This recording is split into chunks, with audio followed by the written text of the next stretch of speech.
Felly, unwaith eto, gaich croesawu chi I sesiwn y bywgraffiadur bore yma.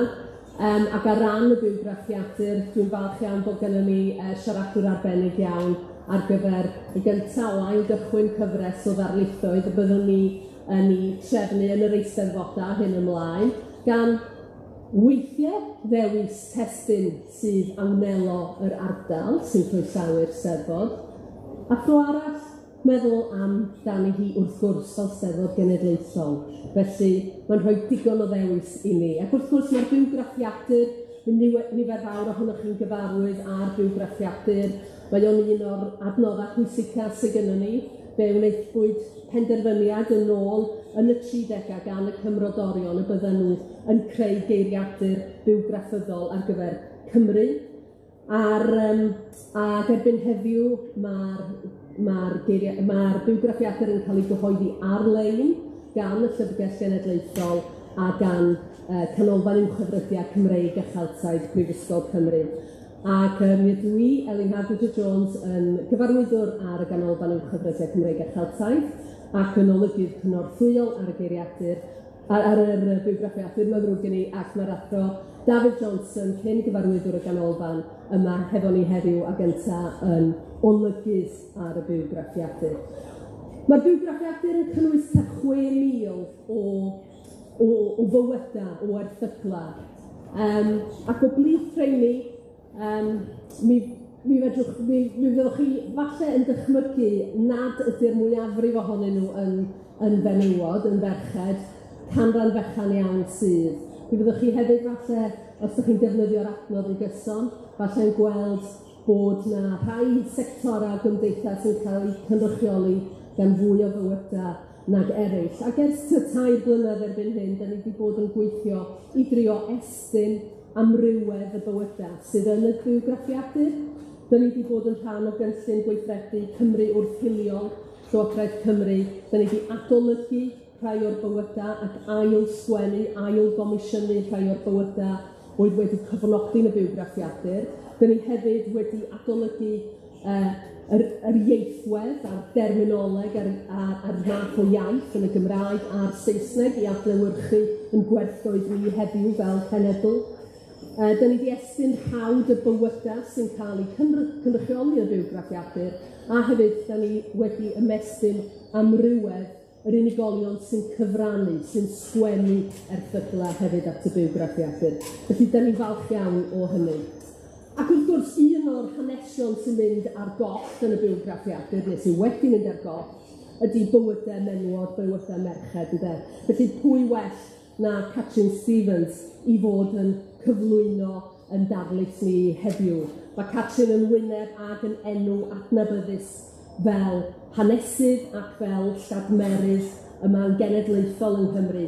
A'i ffocws I ar hanes, ar leisia a bywydau merched ac ar hanes merched a hanes menywod Cymru. Yn enedigol o Geredigion ac wedi haddysgu Mangor, mi fi'n gweithio yn yr amgueddfa Werin ac yna hefyd yn bennaeth hanes a hanes Cymru yng Ngholeg y Drindod. Mae'n adnabyddus wrth gwrs fel awdur toreithiog tu hwnt, os ydym ni'n edrych ar ei chyhoeddiadau hi. A mae hefyd wedi chwarae'r rhan bwysig iawn fel llywydd, Merched y Wawr, arwain prosiectau ynglŷn â hanes llafar menywod Cymru, wedi bod yn olygydd y Wawr, ac wrth gwrs I gwaith hefo archif menywod Cymru o ddiwedd y ganrif diwetha ymlaen hyd heddiw. Mae hi'n un o'r prif ymchwilwyr sydd wedi bod tu ôl I hanes coll y ddeiseb sydd wedi cyffroi cynifer ohono ni yn cael ail ddarganfod yr hanes hwnnw ar ôl Catrin gwbl allweddol. Mae yna benod gen Catrin yn llyfr yr apel, dwi'n siŵr bod nifer ohonoch chi wedi cael cyfle I darllen hi. Ac wrth gwrs mae'r ddeiseb, y Deiseb Heddwch Menywod Cymru, wedi dod ato ni yn ôl fel cenedl, diolch I waith y Bartneriaeth Heddwch, diolch I waith Llyfrgell Genedlaethol, yr amgueddfa, Archif Menywod Cymru, Canolfan Materion Rhyngwladol Cymru, Heddwch Nain Dŷ, yr Academi Heddwch, a mae'n hyfryd gweld cynifer o bobl yn cynrychioli'r cyrff yna efo ni heddiw. Felly, Llai gyda fi, dim mwy gyda fi a deud y gwir. Gobeithio bydd yna gyfle bach hefyd i gael trafodaeth neu gwestiynau ar y diwedd. And any latecomers who need translation, please put your hands up and then we'll sort you out. Diolch yn fawr iawn. Croeso i chi, Catrin.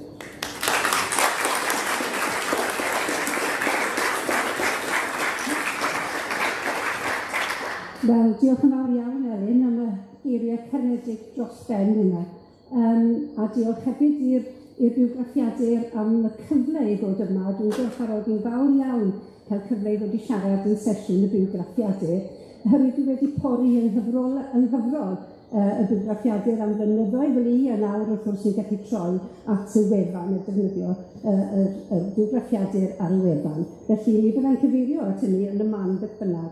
Ond beth bynnag, diolch yn fawr am y gwahoddiad ac am y cyflwyniad yna.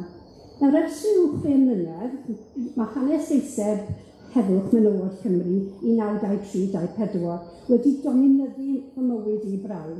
Ac mae'n wych o beth bod ni wedi llwyddo wneud cymaint mewn cyn lled o amser i sicrhau bod yr hanes hwn yn cael y sylw dyladwy bellach gan haneswyr a'r cyhoedd, y chi yma heddiw hefyd, yn cael ei achub a'i adfer i'w le heiddiannol yn pob yn cenedlu. Yn sicr, mae gorchest y menywod wedi cipio y dychymyg y genedl. Ac erbyn hyn, mae gyda ni gyfrol ddwyieithog wedi golygu gan Mererid a Jenny o Mererid yma, yr apel a lanswyd mis Tachwedd diwethaf yn Aberystwyth, y plac porffor a'r gartre Hanesion arweinydd yr ymgyrch i America, yn Aberystwyth ar y cartref teuluol yno, a'r ddrama Ani Cwrt Mawr gan gwmni mewn cymeriad. A heblaw sôn am y llu o'r erthyglau papur newydd, eitemau'r radio a'r teledu, a llawer ohonyn nhw'n dathlu dychwelyd y gys yn cynnwys yr anghenfil o ddeiseb i'r llyfrgell genedlaethol. Ac yn bennaf oll, dwi'n meddwl, gwaith i flino tîm y llyfrgell yn digido'r ddeiseb a'r criw hynod o weithgar o draws ysgrifwyr sy'n wrthi bob dydd, hyd yn oed ar wyliau banc os chi'n edrych ar y rhestrau, yn darllen, dehongli a chofnodi'r enwau sydd bron i 400,000 o enwau sydd ar y ddeiseb hon. Ac wrth edrych ar Facebook, dwi'n neill Facebook llawer, ond Facebook y ddeiseb, mae'n nodi bod ni wedi trawsysgrifio erbyn hyn ryw 207 o filoedd o'r llofnodion hyn. Felly dim ond 190 o filoedd eraill i fynd. Beth yna, mae'n dipyn o gan.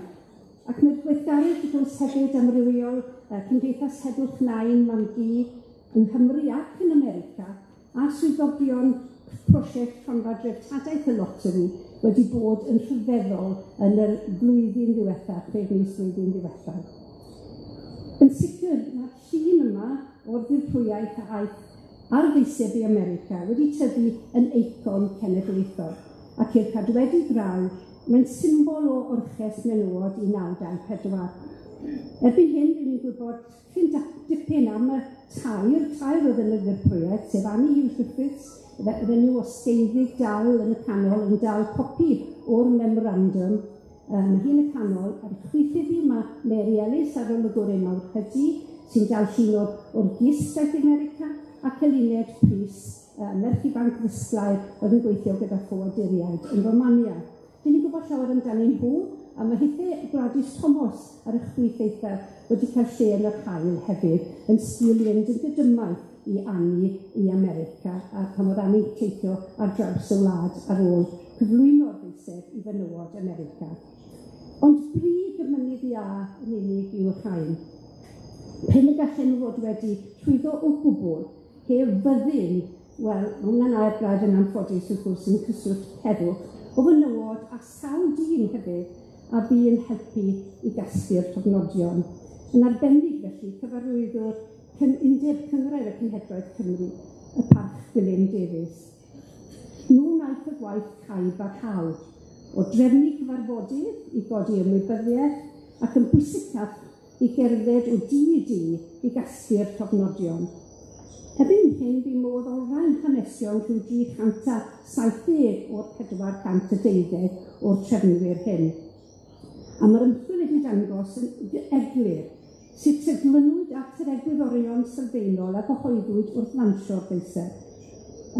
Sef bod angen i fod yn anwleidyddol, a dyn ni'n cael rhyddfrydwyr, toriaid a sosialwyr yn cydweithio yn ddi-dragwyddol, ac yn anenwadol o safbwynt crefyddol, gyda aelodau'r Methodistiaid Calfinaidd a Wesleyaidd, yr annibynwyr, y bedyddwyr, yr Eglwys yn Cymru, a byddin yr echaldwriaeth a rhai di-ffydd, mae'n siŵr hefyd, yn barod i'r sgwyddo'r baich dros un achos, yn gweithio dros un achos, sef heddwch byd. Mae'r trefnydd hyn yn rhychwantu menywod yn byw mewn cestyll, plastai a ffermydd mawr i drigolion tai teras dosbarth gweithio y cymoedd yn ogystal, yn yr ardaloedd diwydiannol. A gallai unrhyw fenyw dros ddeunaw ei cefnogi o ba genedl bynnag oedd yn byw yng Nghymru. Wrth i'r ati i drawsysgrifio'r ddeiseb, gwelwn sut y llwyd wedi gadw at yr egwyddorion hyn. Dawn o'r draws cofnodion y fyrwyr llythrennog, wel, beth bynnag gobeithio bod nhw'n llythrennog, ond nhw yn Neuadd Alexandra yn Aberystwyth yn Rhyfyrwyr, ac eraill yn arwyddo achroes. Rhyw 5 ohonyn nhw yn arwyddo achroes o Stryd y Castell yn Abertawe. Mae'n amlwg yma hefyd bod nifer o trigolion ar y stryd hon yn Wyddelod. Ac os edrychwn ni ar y ddeiseb ar enwau yn ardal y Tribute, yn Stryd Bute yn Caerdydd, gwelwn ni enwau Somali a Moslemaidd yn ogystal. Mae'r rhain y gyd yn pwysleisio pa mor gynhwysol ac amrywiol oedd y llofnodwyr, ac yn rhywsir perthnasol iawn i fi, dwi'n meddwl, i'n byd ni heddiw. O bynnag, y mae sesiwn o gyfer biwgraffiadur yw hwn, a mae'n gyfarwydd iawn a'i gynnwys gwrywaidd ac anghynwysol yn draddodiadol, ond mae yna newid dramatig wedi bod yn ddiweddar. Dwi am dal i teyrnged i dair o'r trefnwyr lleol, sy'n sicr yn heiddi'r cynnwys ynddo. Dwi'n cymryd yn ganiataol fod Annie, Mary ac Eluned yn wyth y detholiadau grau yn barod, ond oes yna eraill yn deilwng o'r fath anrhydedd. Fe ddylwn ni gyfaddef yn hyn nad yw'r un o'r tair yma yn dod o ardal yr Eisteddfod. A mae'r rheswm syml bod nifer dda iawn o'r menywod oedd yn helpu i drefnu yn yr ardal yma yn athrawesau, neu'n gyn athrawesau. A chamon dwi'n gwybod wrth gwrs bod fy nghydweithraig, Dr Siân Rhiannon Williams, sydd yma gyda ni nawr, yn trafodi darlith, mae'n newydd trafodi darlith yma, ar y garfan oleuedig y weithgar a phwysig hon. Doeddwn ni ddim eisiau dyblygu gwaith na dwy'n ymchwil Siân. Beth eich i am dewis tair o'r trefnwyr hyn? Wel, un anodd iawn dewis. Beth am yr Efengyles Dechan Rosina Davies? Mae hi yn fydd yr enwau i'w cynchwilio mae'n debyg yn brosiect amrywiaeth y biwgraffiadur. O Herbert yn wreiddiol, roedd hi yn un o ddwy fenyw ar gyngor Undeb Cynroer y Cenhedloedd yn 1924. Hi olynodd gan Ogwen yn ysgrifennydd Undeb Dirfysgol Merched y De, a gallu treithi'n hir am ei theithriau cenhadol yn America. Neu beth am yr athrawes, Catherine Griffith, merch chwarelwr o Flaenau Ffestiniog, a phrif athrawes ysgol Tanydwysiau ym Mlaenau Ffestiniog. Yn un debraeth gydag Undeb Cenedlaethol yr Athrawon, bu'n ymgyrchu'n brwd iawn dros y ddeiseb yn ardal Merthyr, wedi wedi symud yma yn stil gwaith i gŵr. Sy'n cael, maen nhw'n dweud amdani bod i wedi rhoi splendid address y Chwedlynwyth Express mewn cyfarfod lansio'r apel ym Mhenydaren. Ac iddi hi ac i ddylanwad hir rhoedog siwr o fod Henry Richard yr Apostol Heddwch, ac a fi'n aelod seneddol wrth gwrs ym Merthyr, a priodolwyd y ffaith bod cynifer a 10,000 o ddeisebwyr o fwrdeistref Merthyr yn unig. Ni gallwn ni dreithi am yr athletgar Winifred Phillips o Landi Hangel ar Arth yn wreiddiol. Yn dyweithiodd mor ddyfal yn wraig weinidog yn y Bala, yn hyrwyddo dirwes, a mudiad dirwes wedi cael ei ddyrmygu braig am ei bod ni bellach falle ddim yn rhan o'r ffroniaeth ni fel Cymru, ond yn sicr yn fudiad hynod o bwysig. Roedd hi hefyd yn cynnal dadleuon yn y gymdeithas lenyddol ac yn trafod pethau fel a ddylai merched gael addysg uwch o gwbl, ac yn halen y ddeiar diwylliannol yn yr ardal hon. Ond dewis i raid, a dwi am sôn am dair yn benodol, sef Emily Matthews o Amlwch, Mrs Charles neu Diana Morgan o Radyr, a Mabel Shaxby o Gaerdydd, enwau gôl ddieithr i chi, dwi'n meddwl. Dyma ddechrau felly gyda Emily Matthews, a mae'r rhaid rhoi lle iddi hi ymhlith prif ymgyrchwyr y ddeiseb, Sarah Emily Matthews o Drechinon Amlwch, nerch Sarah Magdalene Matthews a rheolwr banc John Matthews oedd hi, ac felly roedd hi'n wyres i Thomas G, rhymgyrchydd a'r argraffydd o Ddinbych. Dwa gweld fod cofnod am gyfraniad y fam, Sarah, gan Cyrydwen Lloyd Morgan yn yr Oxford Dictionary of National Biography. Oherwydd hi yn tynnu sylw at ei chyfraniad hi yn yr sylfaenwyr undeb dirwestol Merched Gogledd Cymru. Hi oedd llywydd cyntaf a mam yr undeb holl bwysig yma. Yn ôl erthigol am Emily yn y Gymraes yn 1922, roedd ei thaid ar ochr ei thad, sef John Matthews, yn ddair Aberystwyth, ac yn un o'r Welsh nationalists mawr. Dwi'n yn siŵr iawn beth o ddysgu'r hynny yn 1870, oedd wedi marw yn 1870, pan oedd dim Plaid Cymru i gael, ond oedd e'n cael ei ystyried yn Welsh nationalist o frig.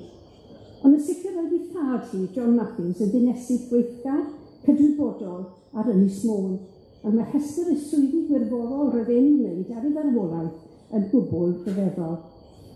Ac fe etifeddodd Emily ysbryd ymgyrchol a gwasanaethgar ei ddau riant. Cafodd hi ei haddysg ar yr aelwyd yn Rhechinon, cyn mynychu ysgol Mrs Peel yn Hemais, yn gwybod dim am yr ysgol hynny, ond ei gwelwn yn gyfrifiad 1891 yn fyfyrwraig yn Coleg Celf Camberwell yn Llundain, ac oedd yno aeth i Goleg Celf Manceinion. Ar ôl gorffen ei chwrs, dychwelodd i Amlwch, a mae'n amlwg na ddim llawer iawn o waith gyda celf ar ôl hynny, ond mi drochodd ei hun yn hanes Cymru, weithiau Dafydd ap Gwilym a chydlau'r Mabinogi. Roedd yn athrawes ysgol Sul, gydwybodol, a hi oedd ar gofal adran lenyddol undeb dirwestol Merched Gogledd Cymru, ac yn ystod y meddys weithgar Cymdeithas Nyrsio Gogledd Cymru. Yn ystod y rhyfel, hi oedd trefnydd byddin Merched y Tir yn Môn ac Arfon, a derbyniodd i'r MBE yn wobr am ei chyfraniad. Cymdeithas arall y wasanaethoedd oedd undeb neuaddau a chymdeithasau pentrefol Môn, ac yn 1922 roedd hanner cant o'r cymdeithasau hyn, yn hyrwyddo diwylliant ac adloniant i fonwysion. Cafodd Emily ei gwahodd hefyd i fod ar bwyllgor addysg y Cyngor Sir, ac roedd hi'n un o dair menyw o Fôn a ddyrchafwyd yn Menywod Heddwch, yn syth dod i derbyn yr etholfrant i fenywod yn 1918.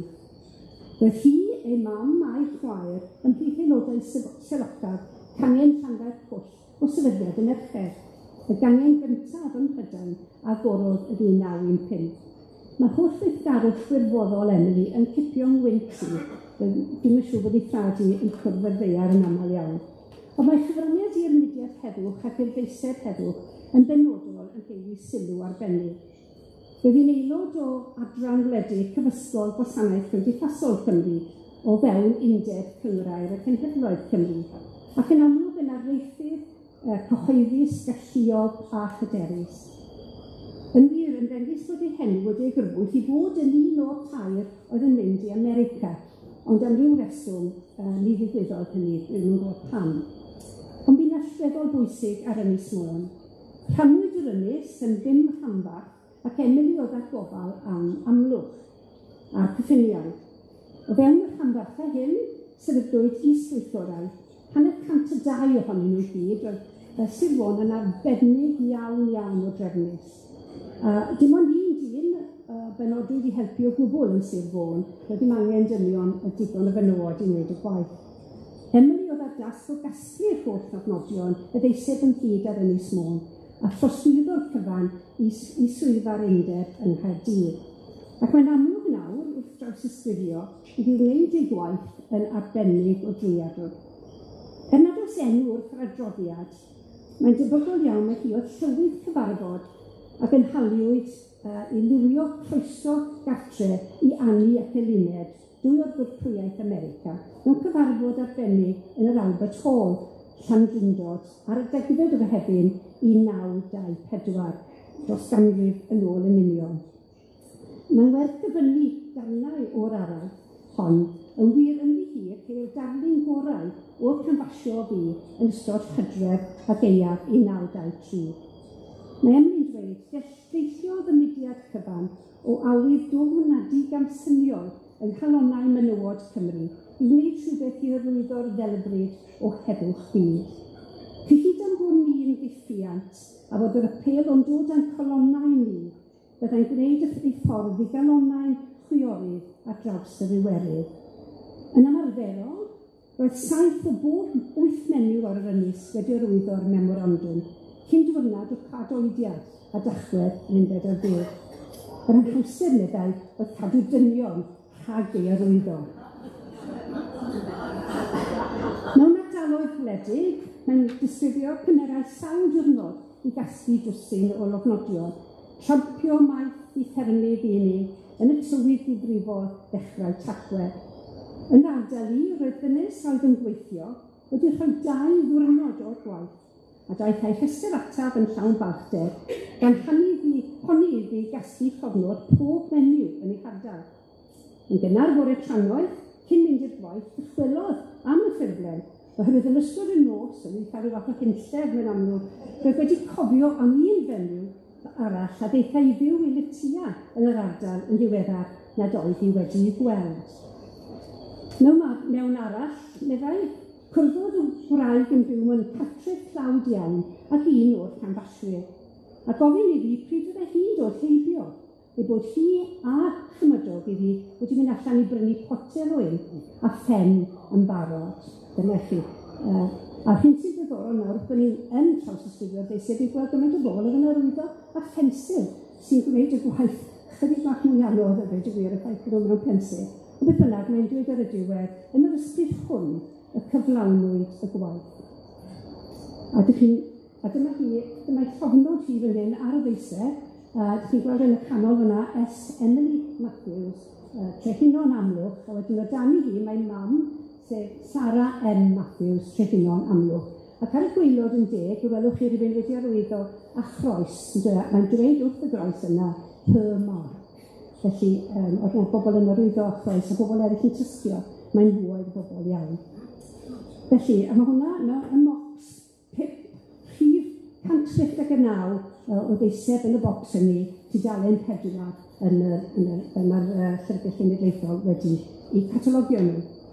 Mae parhaodd Emily yw'r ymgyrchu a phwyllgoran fwyd ffyddlon gydol y 20au a'r 30au, ar gyngor Undeb Cymru y Cenhedloedd ac ar gyngor ymgymchorol y Menywod. Aelod arall o gyngor yr Undeb oedd y Capten Stanley Davies, Bangor, un o brif recrwtwyr fyddin yn Sir Gaernarfon yn ystod y Rhyfel Mawr, ac ar gyfeiriodd gannoedd o fechgyn ifanc lleol i'w tranc. Roedd ei frawd i'r heddychwr George M.S. Davies a'r bardd a'r cyfansodwr caneuon J. Glyn Davies. Ond erbyn 1930au, mae'n amlwg bod Stanley oedd bellach yn ŵr gweddw wedi colli ei awth filwriaethus. Yn 1935, priododd Emily Stanley. Roedd hi'n 30 oed bellach, roedd wedi ennill e draw at ei hachos i yn draw. A symudon nhw fyw i'r Bari. Unwaith eto, gwelyn nhw i'r ddyn cadeirio cyfarfodydd lu y mudiad Heddwch yn y Bari hefyd. Yn ddifyr iawn, yn wahanol i bob gwraig arall briod, wrth arwyddo cof restr 1939, sy'n dweud am bod nhw'n briod, mae unpaid domestic duties yn unig o'n nhw'n ei wneud. Mae hi'n dweud, dwi ddim yn rhoi hynna lawr o gwbl, mae'n dweud public work only, yn aml bod i dipyn o ffeminydd hefyd. Ac mae hynna yn herio convensiwn yr oes hynna. Hi farw Emily ar ôl bywyd o wasanaeth rodwydd iawn i'w chymuned, a'i sir, a'i gwlad yn 1945 ar derfyn yr ail ryfel byd. Felly hi'r fenyw gyntaf, dwi'n meddwl bod hi'n heiddi sylw. Yr ail fenyw, llai adnabyddus yn ei chyfnod, mae'n siŵr, ydy hon, sef Diana Morgan, neu Thomas cyn priodi, neu Mrs Charles Morgan, wrth gwrs fel y mae hi ar y ddeiseb, 1972-1946, dyddiadau tebyg iawn i'r rai Emily hun. Nawr, ei henw mwrwynol hi oedd Thomas, a hi fi'n trefnu yn adael Radur, Caerdydd. Nawr, dwi wedi dewis hi am ei fod yn cynrychioli'r menywod hynny o gefndiroedd digon cyffredin a dderingodd yr ysgol a'r ysgol diwedd y bedwaredd ganrif ar 15. Mae'n bwysig cofio mor allweddol bwysig i dylanwad deddf addysg ganolraddol Cymru yn 1889, a cyfleoedd a ddeilliodd ohoni hi ac wrth ffaith fod colegau Prifysgol Cymru a phrifysgolion eraill erbyn hyn yn agor eu drysau i fenywod. Yn Llanedi, Sir Gyfarwyddyn y Mabwy Diana, yn ferch i Werthwr Glo a o Landybie a'i mam o Lerpwl. Dwi ddim wedi gallu darganfod ble cafodd i addysg yna, ond graddiodd hi o Brifysgol Llundain, a'r llythrenau wrth ei henw ar restr y graddedigion yw MB, BS, sef Bachelor of Medicine a Bachelor of Surgery, a nodyn St Thomas, wrth i ymyr. Ond yn pob cyfeiriad diweddarach at ei yna, nid oes sôn i bod i ymddeddig o gwbl, ond yn hytrach ein meddu ar radd BA fel y gwelwch chi yna. A dwi ddim wedi datrys y dirgelwch yna eto. Eto, yn 1996, a hithau'n 40 oed yn unig, yn newydd adael y brifysgol, cafodd ei phenodi yn brif athrawes y merched yn ysgol ganolraddol Ron y Newydd, Llanidloes. Cawn hi yn tragodi adroddiad yr ysgol yn ei diwrnod gwobrwyo cyntaf, ac yn nodi mor drist oedd hi o weld merched galluodd yn gorfod gadael ar ôl dim ond blwyddyn o addysg eilradd. Ac eto meddai roedd merched ganddi yn barod i sefyll ar oliadau lleol Caergrawnt a chelmynediad i golegau Prifysgol Cymru. Apelian dair am rofion o atlasau eiriaduron a llyfrau cyfeirio ar gyfer y llyfrgell arfaethedig. O fewn blwyddyn, roedd hi wedi symud i fod yn brif athrawes ysgol uchel ei bryd Dr Williams o Gellau. Roedd 85 wedi ymgeisio am y swydd yma, ac o'r 5 gafodd cyfweliad ac yr hysbyr fer. Dim ond Diana Thomas, fel oedd hi ar y pryd, oedd yn byw a gweithio yng Nghymru, ac mae'n dangos, mae'r cyfrifiad yn dangos i bod hi, wrth gwrs, yn ddwyieithog. O dan ei arweiniad hi, fe aeth yr ysgol o nerth i nerth. Cynyddwyd y niferoedd, ei hanwyd yr ystad gan greu cae hoci, a daeth Margaret Lloyd George i agor adau newydd iddi, a'i gwri wrth ei chwt mae'n debyg. Sefydlwyd cymdeithas ddadlau neu debating society yn yr ysgol ar gyfer y disgyblion, ac yn 1955-56, cawsom y gyfle i drafod hyn. Is the modern schoolgirl degenerating? Ac is the English race declining through over-civilization? Wel ie, cwsmwyd dyrus sy'n dal i greu penble hefyd yn hoffi bod yna i glywed y ddadl yma. Beth bynnag, ar y llaw arall, fe gafodd y merched yma gyfle i weld Buffalo Bill's Wild West show ar y Marian yn Olgellau yn 1994. Yn Hylchgrawn yr ysgol yn 1897, yn cyfnod Diana yn brif athrawes, cyhoeddwyd erthygl gan Eluned Morgan, yr awdur enwog o Batagonia, yn myfyrio ar ei chyfnod hi yn yr ysgol yn yr 80au. Mae'n galw ar y Cymru Cymraeg ymhlith y disgyblion i arddel y Cymreictod a bod yn driw i'r iaith. Ac mae'n rhywun o awgrymu a chyfuddo'r athrawon o esgiluso hynny, a bod diffyg darpariaeth ac adnoddau Cymraeg ac am Gymru yn yr ysgol. Mae'r golygydd yn ateb hyn wrth gwrs yn reit sydyn yn dweud bod gwersi Cymraeg ar y cwricwlwm a bod Paul Fo yn cael gwersi hanes Cymru. Mae'n cydnabod bod prinder llyfrau Cymraeg ac yn gwahodd chyddion i'r ysgol. Sydd dyddiadwaith y brif athrawes i Anna i'r erthygl borfoclyd hon. Yn y cyfamser, oedd Diana hun yn mynychu cymdeithasau dadlau yn y dref, yn trafodi anerchiad galluog yn ôl y goleuad a'r Matthew Arnold, ac yn siarad o blaid y testun a ddylid estyn yr etholfraint i berched. Yn ddiddorol iawn fel merch leol, yn ysgol Dr Williams o Gellau, y derbyniodd Mary Ellis ei haddysg, ac yn ystod ei chyfnod yn y chweched dosbarth, Diana Thomas fod ei wedi bod yn brif athrawes arni. Mae 3 llythyr wedi goroesi yn bydd papurau Mary Ellis yn y Llyfrgell Genedlaethol, ac unwaith eto dwi'n ddiolchgar i Siân am y cyfeirio at y rhain. Lle mae'n ysgrifennu geirda i Mary Ellis pan oedd yn ymgeisio swydd i dysgu yn 1955 ac 1919. Wel, mor llwyddiannus ei gyrfa fel yr ysgyd, yn 1956, rhoddodd Diana y cyfan heidio i briodi Charles Morgan o Gaerdydd. Pennaeth ysgol hyfforddi disgybl athrawon ar 188 heol y Gadeirlan Caerdydd oedd e. A dyna gwrs oedd trefn y cyfnod yma, cyfyn eich swydd fel athrawes os o'ch chi'n priodi. Ganwyd merch iddynt, a dwi'n mynd i fynd at yn bach o bywyd gwahanol fan hyn, sef Mary Diana Morgan, actores, dramodydd a sgriptraeth uchel ei brif, a briododd Robert McDermott, felly bod rhaid chi'n cofio fe yn y BBC. Bu hi a by'r ddau ohonyn nhw'n ysgrifennu sgriptiau ffraith a dychanol llwyddiannus dros ben i studios Ealing am flynyddoedd yn ennill gwobrau lu. Yn ddill gorchestion Diana ei hun, roedd cyfrannu at sgriptiau Halfway House, ffilmiau Run for Your Money a Emergency Ward 10. Mae Run for Your Money yn dweud stori ddau fallen o cymoedd a'i ddilyndiau i hawlio gwobr a holl helyntion gawson nhw yna. A dau o'r actorion yn y ffilm wreiddiol oedd Meredith Edwards a Hugh Griffith sydd yn y llun yna ar y poster gyda hi. Ond y bynnag, mi roedd hyn mewn cyfnod pan oedd dim llawer o gyfleoedd yn hyn i fenywod i wneud y math yma o waith, felly roedd yn blaengar iawn. Mae nifer o'i nofelau a'i dramau wedi gosod yn Cymru, ac mae'n cwyno wrth mewn un cyfweliad bod diffyg gweithgarogiad y Saeson o Gymru yn deillio o'r math o dramau oedd yn cael ei hysgrifennu am Gymru, yn cyflwyno hanesion bywydau llwm a diflas glywir, ac yn rhoi argraff bod y Cymru yn hir hanner anwar, amrwd, gorrywiol, hwnna newydd iddi, yn byw mewn amgylchiadau anesgyddiadwy yn llawn o bwst y pwll glo. Tybed a lle i'r ferch ac lythgar hon hefyd yn y bywgraffiadur. O beth am Diana a fam yn y cyfamser?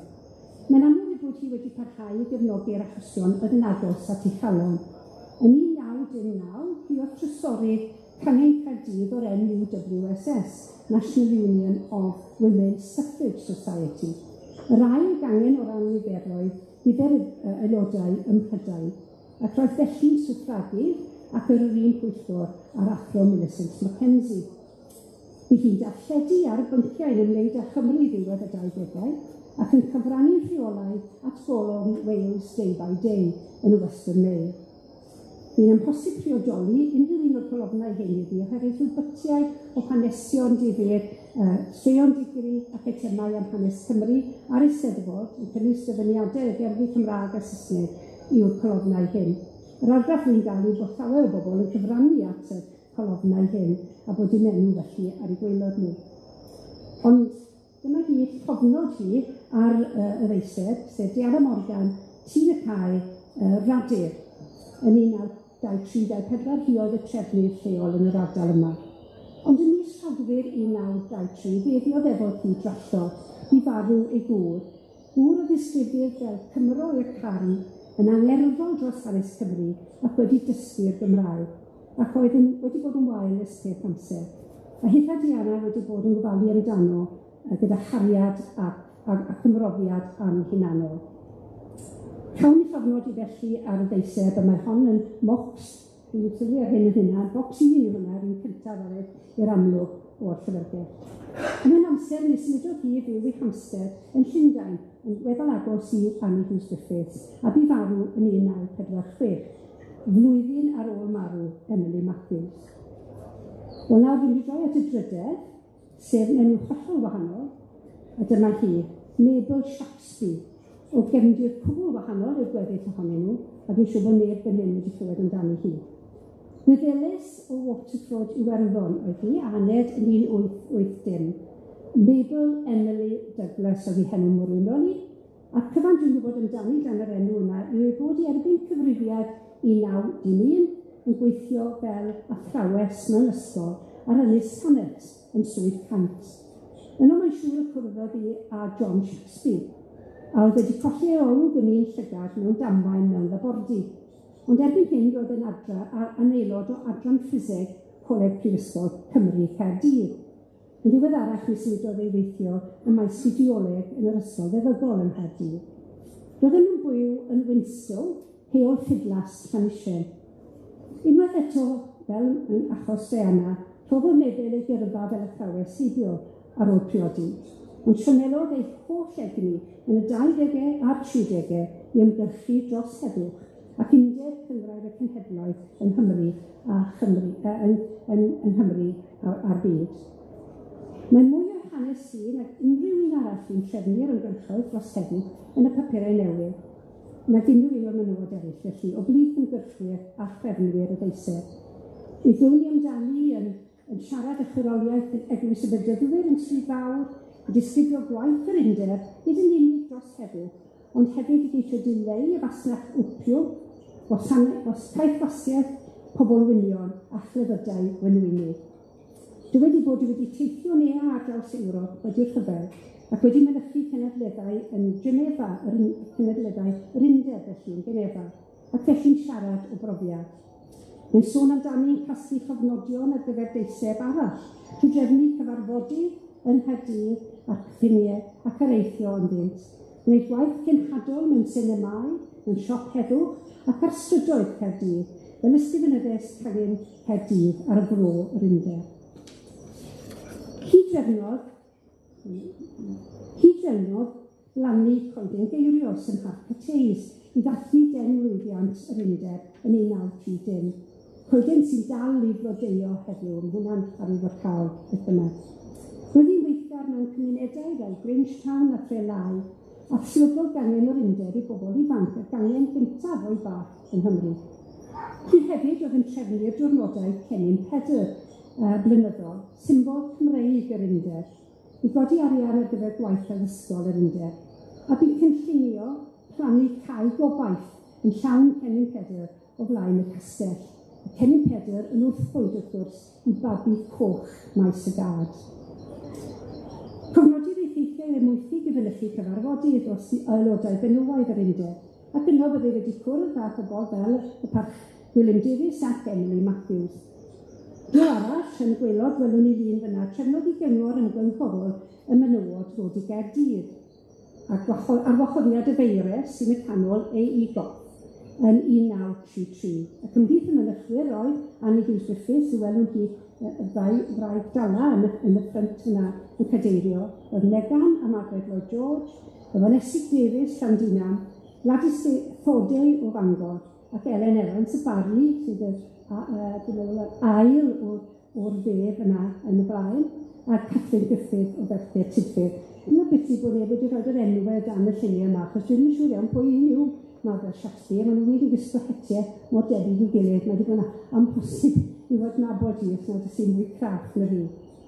Beth bynnag, roedd Mabel yn ddigon blaenllaw i bod yn rhan o dderbhwiaeth yn canfasio aelodau syniadol i ddileu gweithgar hyrchau arfau rhyfel gan gwmnïau preifat yn 1934. Mae'n amlwg i bod yn drefnydd weithgar a cyffeithiol dros ben, a dwi wedi dewis i am ei bod yn cynrychioli y holl fenywod eraill a wasanaethodd achos heddwch yn y cefndir mor ddiwyd a di-ddiolch yn y cyfnod rhwng y rhyfeloedd. Roedd ei gŵr yn gefn iddi yn hyn i gyd, ac anwyd un ferch iddynt. Mae'n amlwg bod y ferch honno, Sylvia Margaret Douglas Shakespeare, yn ferch ddisglair y maes eu coleg, a chwn hanes amdani yn darlithio i lywodraethwyr neuadd Aberdâr i y brifysgol yn hyfforddi plant anodd, yn sgil ymweliad ymchwil a chlug seicolegol yn Vienna. Na priododd Sylvia, a tangent bach eto, Gilbert Taylor, comiwnydd ifanc a rheolwr siop lyfrau adain phwy, Colette yn Arched y Castell Caerdydd. Penderfynodd Gilbert ymladd gyda'r brigad ryngwladol yn rhyfel cartref Sbaen. Mae ei lythyrau at ei wraig a'i theulu a'i gydnabod yn llawn cyffro'r ferter, ac mae'n cydnabod ei bod yn ormod o heddychwr i fod yn dilwr effeithiol. Mae'n dair am sigarets, mae'n gofyn yn dair am sigarets y baco ar gyfer Nadolig, dati Nadolig 1937. Ac mae'n dweud mewn llythyr fel hyn, dwi'n fy maracs drafftio yn smygu baco Saesnig, yn gwisgo menyw glân, trwchus a sanau newydd sbon. Dwi'n newydd fwyta darn o siocled Cadbury's a chlychu fy phwy a'r hances go iawn. Siafo gyda llafn newydd ac ysgwytho croen a hufen nifia. O'n blaen mae marmite a chapswliau halibut codlif yr oil. Maen nhw'n cofio hynny. Felly mae e'n cael y byd Saesnig yn canol Tribini Sbaen. Ond y gweithio'r bravado hyn yn drws iawn o fewn 3 mis roedd Gilbert ar goll ac ni chafwyd hyd i'w gorff. Mae'n eithrio adre at teulu'r Shaxbys yn drysor ac y meddiant a chifau Morgannwg heddi. Mae cyn dystiolaeth bod hynny bod Gilbert a Sylvia wedi gwahanu cyn iddo fe fynd i Sbaen mewn gwirionedd, ond bod y berthynas yn dal yn glos ac mae ti hi yr ysgrifennodd yn bennaf o Sbaen. Ond mae yn egluro pam bod Sylvia yn ail briodi o fewn blwyddyn iddo fe farw.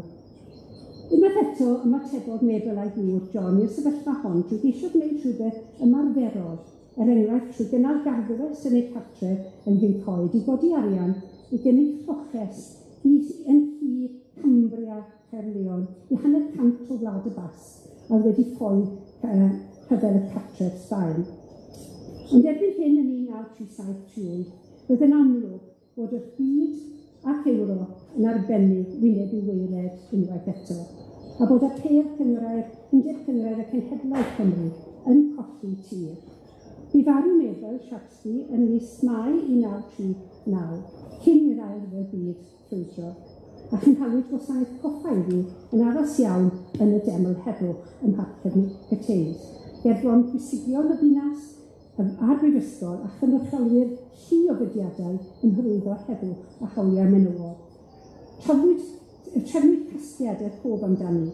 Yn gyntaf er mwyn helpu hyfforddi'r basgiaid ifanc yng Nghaerleon ac yn ail i gynnal a chadw yr ystafell rhyngwladol yn 43 Charles Street Caerdydd i gynnig lloches i ffoaduriaid dan nawdd y prynwyr. Mae'r ystafell honno yn dal i fodoli heddi yn nad ydyn cael ei defnyddio ar gyfer ffoaduriaid. Mae cymaint yn meddwl o'r hyn a wnaeth Mabel ac ydy'n hyn ymwneud ag mor berthnasol yn anffodus iawn i'n bydd ni heddi. Ac unwaith eto dyma ei llofnod hi ar y ddeiseb, welwn ni yn y canol yna, Mabel Shaxby, Winstow, Park End, Llanyshed. A dyna ni felly, dair menyw, dra gwahanol, ac o gefndiroedd amrywiol iawn.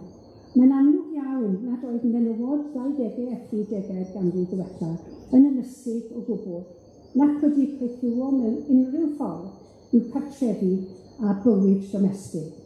Roedd ganddyn nhw byd ond. Mae y gyrchsion wedi mynd â ni o amlwch i'r bari o Ddalgellau i Studio Ealing yn Llundain, ac o Lanisien i Sbaen. Mae'n ffwrgol y bydden nhw wedi nabod ei gilydd. Yn sicr roedd Emily a Mabel ar yr un pwyllgorau, a Diana a Mabel yn byw ac yn ymgyrchu yn Caerdydd. Yn wir roedd ysgol Hywels Llandaf yn cynnig wobrau bob blwyddyn cof am Mabel Shaxby a Diana Morgan yn 1949. Byddai ei dwy ferch, mae'n debyg, Diana a Sylvia wedi bod yn disgyblion yn yr ysgol ar yr un pryd. A dyna rai o'r rhwydweithiau, math o rhwydweithiau, sydd wedi gwrtho casglu'r hanes yma. Ond oedd un achos wrth gwrs yn prynu'r tair ei hyd, achos yr oedd y tair yn angerddol o'i blaid, sef sicrhau heddwch byd yn dreftadaeth dragwyddol chwedl y memorandwm, ac yn arbennig Deiseb Heddwch 1923-24. Mae ei ymroddiad a'i sêl yn atseinio heddi yn ein byd argyfyngus presennol ni.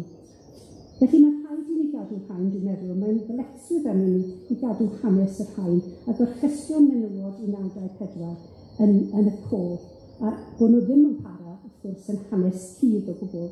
A mae'n werth cadw a chofio a chyfnodi cyfraniadau Annie a Mary ac Eluned, wrth gwrs, Emily, Diana a Mabel, ond peidio yn cofio chwaith am Rosina, Rose, Tydfil, Winifred, Catherine, a gallen ni fynd ymlaen, ac ymlaen, ac ymlaen. Diolch yn fawr.